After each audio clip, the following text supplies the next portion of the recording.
احتلام کی وجہ سے کپڑا ناپاک ہو گیا تو پاک کیسے کریں؟ بھائی ایسے ہی پاک کریں جیسے بغیر احتلام کے کپڑا جب ناپاک ہو جاتا ہے پیشاب وغیرہ لگنے سے.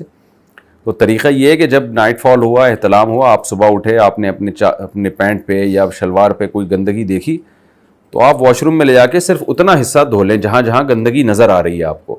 جو نظر نہیں آ رہی وہ معاف ہے، جو نظر آ رہی ہے بس اتنے حصے کو پانی کے نیچے رکھیں اور اچھی طرح رگڑ لیں اس کو تاکہ وہ گندگی دور ہو جائے.